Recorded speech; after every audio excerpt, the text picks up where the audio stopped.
25 जुलाई को कॉकरोच जनता पार्टी ने हमारे प्रोटेस्ट को कॉल ऑफ किया था ये कंडीशन में कि हमारे जो सारे मुख्य मांगे थे सरकार ने उस पे या तो उन्होंने एक्ट किया, जैसे कि धर्मेंद्र प्रधान जी का इस्तीफ़ा उन्होंने लिया, या तो उन्होंने अश्योरेंस दिया कि एग्रीड अपॉन टाइमलाइंस के अंदर वो उस पर अमल करेंगे। उस गुड फेथ में हम लोगों ने 25 जुलाई को हमारा प्रोटेस्ट जंतर मंतर से एंड जो नेशन वाइड कॉल हम लोगों ने दिया था दूसरी चीज़ों के लिए, उन सब चीज़ों को हम लोगों ने कॉल ऑफ किया। उसके पहले एंड उसके बाद भी हम लोग senior advocate Kapil Sibal sir से कंसल्ट कर रहे थे, उनसे लीगल गाइडेंस हम लोगों ने मांगा था एंड काफ़ी सारे मुद्दों पे हमारा चर्चा हुआ था, क्योंकि आपको पता है बीच बीच में कुछ ऐसे लोग थे जिन्होंने कुछ PILs फाइल किए थे जो थोड़े पॉलिटिकली मोटिवेटेड भी थे। हम ये चाहते थे कि हमारा ये जो युवाओं का मूवमेंट है ये किसी भी तरीके से ये डिरेल ना हो। वो भले ही रोड में कुछ असामाजिक तत्व घुसा के जैसे डिरेल करने का कोशिश किया था उससे, या कोर्ट को यूज़ करके एक तरीके से ये मूवमेंट को डिरेल ना किया जाए, वो हमारा प्रयास था। तो हम लोग कपिल जी के साथ कांस्टेंट टच में थे एंड लीगल गाइडेंस हम लोगों ने मांगा था। जब 25 तारीख को हम लोगों ने कॉल ऑफ किया ये प्रोटेस्ट, हमारी आशंका थी कि शायद फ्यूचर में जब थोड़ा सा मोमेंटम कम हो जाए या थोड़ा ये प्रोटेस्ट का जो माहौल है वो थोड़ा गिर जाए, उसके बाद शायद ये सरकार इंडिविजुअल लेवल पे लोगों को टारगेट करना शुरू करे।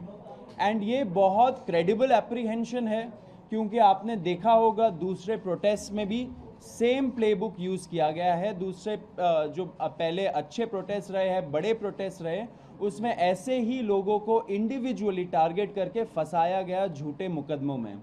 तो कॉकरोच जनता पार्टी सारे छात्रों के लिए शुरू से डे 1 से उनको लीगल हेल्प एंड जो अभी मेडिकल हेल्प सब कुछ प्रोवाइड कर रही है। लॉयर से भी कोऑर्डिनेट करके उन लोगों को देश भर में हेल्प कर रही है। तो इसी आशंका पे हम लोगों ने कपिल जी से गाइडेंस मांगा था एंड कपिल सर के कुछ सुझाव थे जो अभी सर बताएंगे हमें। सबसे पहले तो मैं कहना चाहता हूं कि हमें जो घबराहट है केवल छात्रों के प्रति, जिन्होंने जो अनशन पे बैठे, जिन्होंने पीसफुली प्रोटेस्ट किया, हम नहीं चाहते कि उनके खिलाफ कोई कार्रवाई की जाए, क्योंकि ये तो एक ऑर्गेनिक मूवमेंट थी, समझ लीजिए। और सरकारें अक्सर चाहती हैं, और ये मैं इस सरकार की बात नहीं कर रहा, अक्सर सरकारें चाहती है कि किसी तरीके से कोई डिसेंट नहीं हो। तो इन्होंने कुछ आश्वासन दिए होंगे, नड्डा साहब ने कुछ माना होगा, उसके बारे में तो मुझे मालूम नहीं, ना मैं जाना चाहता हूँ कि ना हमने कुछ उसमें कोई पार्ट लिया। लेकिन जब मेरे पास आए तो मैंने कहा कि भाई कानून के आधार पे हम आपकी मदद करेंगे, और ज़रूर मदद करेंगे और हम करेंगे। तो इसको सामने रखते हुए मैंने कहा कि जहाँ जहाँ भी हिंदुस्तान में, बिहार में हो, आसाम में हो, बंगाल में हो, महाराष्ट्र में हो, जहाँ जहाँ भी पीसफुल प्रोटेस्ट हुए हैं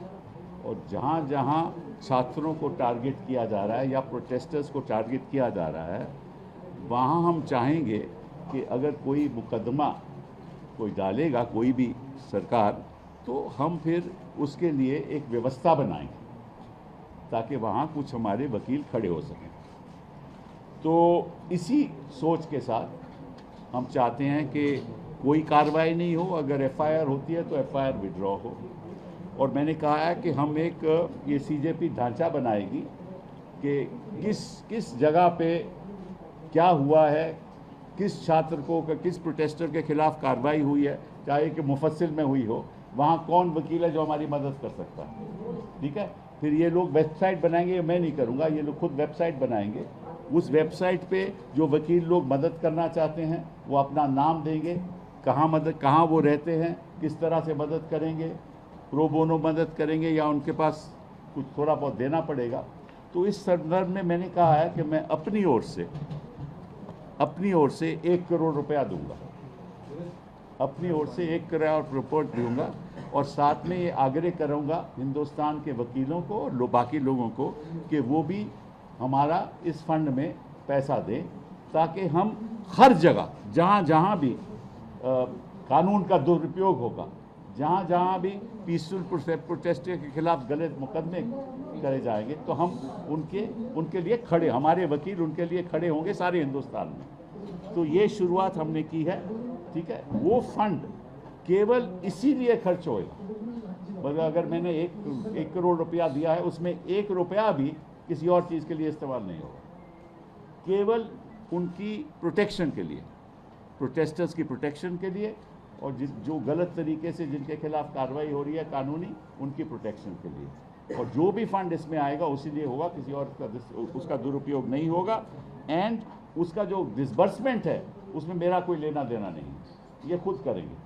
मैंने तो कंट्रीब्यूशन देना है, वो मैंने ऐलान कर दिया, वो मैं कंट्रीब्यूशन देंगे। बाकी इनकी जिम्मेदारी है क्या करना है क्या नहीं करना। बाकी मैं एक बात आपको बता दूं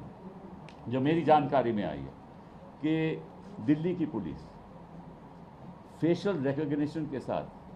जो भी वहाँ आया है उसको वो टारगेट करेगी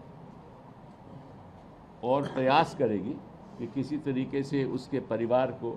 उनके लोगों को हैरेस किया जाए। और इसमें भी वो हो सकता है कि कोई कम्युनल दृष्टिकोण के साथ, देखिए